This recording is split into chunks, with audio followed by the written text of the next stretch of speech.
Assalamualaikum warahmatullahi wabarakatuh. Alhamdulillah senang sekali kita, bisa berjumpa ya terutama di dalam channel statistik ya, terkait dengan Agile Mentor ya kita fokuskan kepada pembahasan-pembahasan statistik ya teman-teman semua ini dan, tentunya bagi kaum peneliti dalam hal bagaimana kita, bisa membangun, me-mapping out penelitian kita. Tentunya harus didasari oleh, sitasi ya, terutama dalam bagaimana kita mengumpulkan sitasi yang sesuai dengan majoring atau jurusan, penelitian atau ya, bidang-bidang penelitiannya. Tentunya, berdasarkan kategori ya, apakah itu, sosial humaniora atau juga terkait dengan kesehatan atau medis ya, keperawatan atau hal-hal yang lainnya tentunya ini perlu, suatu mapping out terutama, literatur review ya. Ada beberapa memang, literatur review salah satu contohnya bibliometrik ya, di mana kita bisa menyimpulkan, suatu, sitasi berdasarkan, abstrak dan kata kunci dan yang lebih menariknya adalah, apa namanya, systematic literature review yang di dalamnya terutama bagaimana kita bisa mengumpulkan suatu teori-teori terkini ya terkait dengan, empiris, riset yang ini tentunya secara menyeluruh, lebih detail di dalam hal ini lebih detail dari, bibliometrik itu yang dinamakan, apa namanya, sistematik, literatur, ya, kami tulis ya teman-teman terkait dengan, eee, sistematik literatur, eee, review ya teman-teman semuanya ya. Oke, yang kita kenal sebagai SLR gitu ya. Nah, teman-teman semuanya ini, merupakan, apa namanya, hal yang perlu, kita senantiasa siapkan karena memang, penelitian ini harus juga kita awali dengan bagaimana kita membangun suatu struktur penelitian yang, berkelanjutan gitu ya. Nah, di mana di sini kita harus, apa namanya, bisa mencari paper-paper yang memang, sesuai dengan, eee, apa namanya, bidang keilmuan kita ya. Nah ini terutama sebagai, tujuannya adalah bagaimana kita bisa mengintegrasikan, pengetahuan terus juga bagaimana kita bisa, apa namanya, mengidentifikasi ya, mengidentifikasi terkait dengan, kesenjangan penelitian terdahulu atau yang dinamakan, riset gap gitu ya. Nah kita juga bisa melihat, recommended dari kata kunci ini gitu ya. Nah teman-teman semuanya, apa namanya, di sini kita, akan ini sebagai pendahuluan ya dan sebagaimana kita ketahui bahwa penelitian ini perlu ditunjang dengan pengetahuan-pengetahuan dasar yang sebagaimana, eee, menjadi suatu pedoman untuk bagaimana kita bisa, mengolah suatu penelitian ini, dengan baik dan benar gitu ya. Nah tentunya teman-teman semuanya, kita juga harus tahu ya, terkait dengan asumsi klasik ya di dalam, suatu penelitian itu ya, seperti apa itu asumsi klasik. Nah ini, suatu model, yang kalau misalkan kita bahas terkait dengan, apa namanya, eee, regresi gitu ya, ketika kita dari awal mungkin, sebelum kita awal kita belajar ya tentu, berawal di dalam mengenal regresi ya teman-teman semuanya. Jadi apa itu regresi ya, ya terkait dengan ini ya, awal penelitian, tentunya kita, eee, apa, mengenal regresi gitu ya. Nah pertanyaannya adalah, apa itu regresi? Ya teman-teman mungkin, perlu juga, sebagai ya kita kuatkan dulu lah pondasi sebagaimana, kita membikin bangunan semakin tinggi bangunan yang kita akan bangun, maka marilah kita perkuat pondasi ini lebih dalam sehingga bangunan yang akan kita bangun ini bisa menjulang lebih tinggi lagi ya teman-teman ya. Jadi pertanyaan sederhana dari kami adalah apakah regresi itu sebetulnya ya? Teman-teman semuanya ini kita sama-sama menghafal bahwa regresi ini teman-teman adalah alat dalam statistik untuk bisa bagaimana kita bisa menganalisis hubungan antar variabel gitu ya. Nah, jadi ini kata kuncinya adalah hubungan antara variabel gitu ya. Nah, variabel itu ada variabel endogen dan variabel eksogen gitu ya. Nah, ada variabel itu adalah variabel bebas dan variabel terikat gitu ya teman-teman semuanya. Nah, ini juga biasanya teman-teman digambarkan hubungannya dengan X gitu ya, X ke Y ya. Nah, ini kalau misalkan hanya seperti ini adalah regresi sederhana ya. Ya. Apabila misalkan variabel bebasnya lebih dari satu, ada X1, ada X2, ada X3 gitu ya, menuju kepada Y, maka ini adalah dinamakan apa namanya?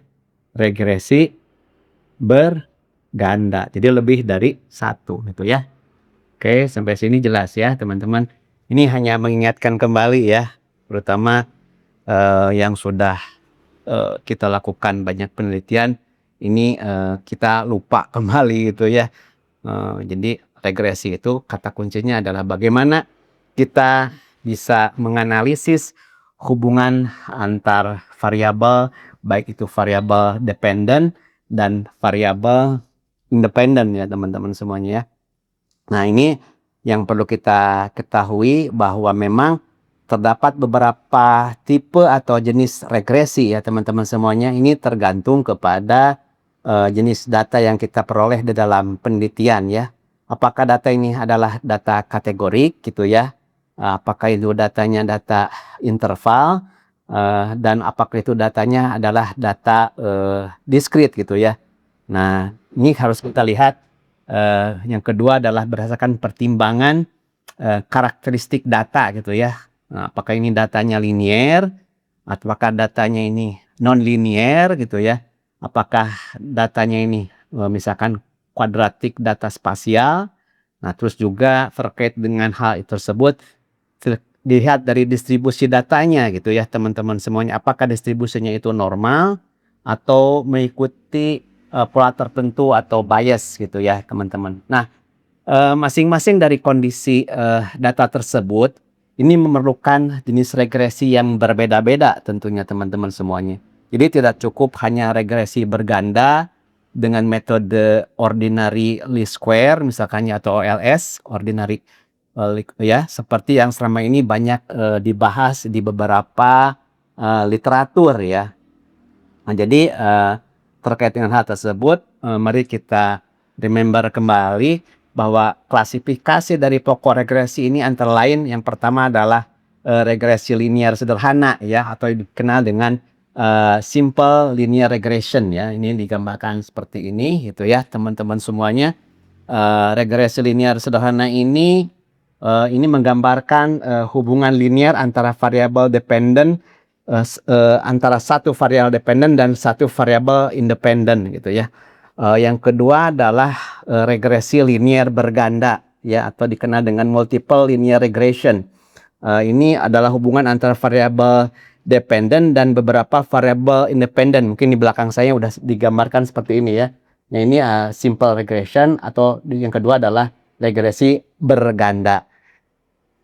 Yang ketiga, teman-teman semuanya, kita mengenal adanya regresi polinomial atau polynomial regression ya teman-teman semuanya. Ini model regresi yang memodelkan hubungan antara variabel independen dan variabel dependen sebagai polinomial derajat ke n gitu ya. Seperti apa itu? Contohnya ya, misalkan semakin lama belajar, maka nilai akan semakin naik ya. Nah, secara stabil ya kalau kita ya. secara normal seperti itu. Kalau semakin kita bekerja keras maka akan semakin dekat kita ke dalam keberhasilan misalkan seperti itu ya. Nah, ini secara stabil ya. Nah, ini biasanya teman-teman ini kaitannya dengan yang ketiga ya, regresi polinomial ya. Yang ketiga ini terkait dengan regresi polinomial gitu ya. Ini biasanya teman-teman digambarkan sebagai Y sama dengan A plus BX gitu ya. Nah, jadi teman-teman semuanya setiap X naik ya, kalau misalnya di sini setiap X itu ya, yang di sini ya, setiap X itu naik maka Y itu akan segera naik juga ya, dengan pola yang tetap. Setiap X naik maka Y itu akan terbawa naik gitu ya. Ya, kalau X turun maka Y akan terbawa turun seperti itu. Jadi kalau regresi polinomial itu Y sama dengan A plus BX ya. Ketika X naik maka Y itu akan ikut naik gitu ya. Nah, dengan pola yang tetap. Nah, tetapi di dunia nyata hubungan ini sering ini hubungan normal saja gitu ya. Sering tidak lurus ya. Terkadang teman-teman semuanya awalnya naik cepat, lalu melambat, lalu turun lagi gitu ya. Nah, contoh misalkan satu gelas kopi ini lebih fokus ya. Jadi kalau kita minum satu kopi ini lebih ya seger gitu kan. Saya coba 2 gelas kopi ya.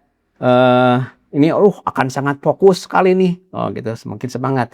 Tapi kalau saya misalkan 6 gelas kopi ini saya lahap, ya apakah ini akan semakin super fokus? Oh, jadi ternyata malah saya jadi gemetaran nih karena memang kebanyakan makan kopi. Jadi ketika di dunia nyata ini X-nya itu kebanyakan, tentu ini akan jadi semakin gemetar gitu, bukan semakin baik gitu ya. Ini di dunia nyata gitu ya. Dan malah jadi tidak fokus gitu. Semakin banyak X malah semakin tidak fokus. Tapi di dalam regresi polinomial itu ya adalah polynomial regression. Ini A sama dengan A plus BX itu asumsinya demikian gitu ya. Nah, teman-teman semuanya, di sini hubungan X dan Y ini membentuk lengkungan atau bukan garis lurus gitu ya. Nah, di sini regresi polinomial digunakan ketika hubungan antara X dan Y ini berbentuk melengkung, naik atau lalu turun, atau pada kompleks lainnya misalkan Y sama dengan A plus B1X gitu ya. Nah, di sini ya tadi seperti yang saya gambarkan, ini adalah semakin misalkan tinggi jam belajar maka semakin tinggi nilainya ya.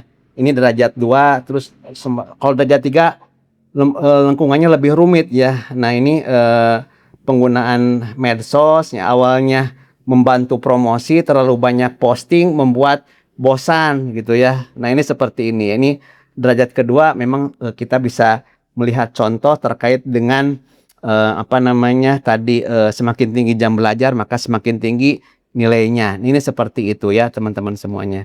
Oke, teman-teman, masih banyak sekali regresi-regresi ini. Ada juga nanti kita akan belajar regresi logistik, terus ada regresi Poisson gitu ya, ada regresi bertahap gitu ya, ada regresi ridge ya. Nah, ini akan kita bahas pada pertemuan-pertemuan selanjutnya. Nah, ini cukup 3 saja untuk metode regresi. Yang pertama adalah regresi sederhana, yang kedua adalah regresi berganda, yang ketiga adalah regresi yang tadi terakhir saya sampaikan terkait dengan regresi polinomial, yang dimana menggunakan rumus Y sama dengan A plus BX ya. Nah, demikian, nanti ada derajat-derajatnya dan kita akan nanti bahas pada pertemuan selanjutnya. Terima kasih atas perhatiannya. Wabillahi taufiq wal hidayah. Assalamualaikum warahmatullahi wabarakatuh. Terima kasih.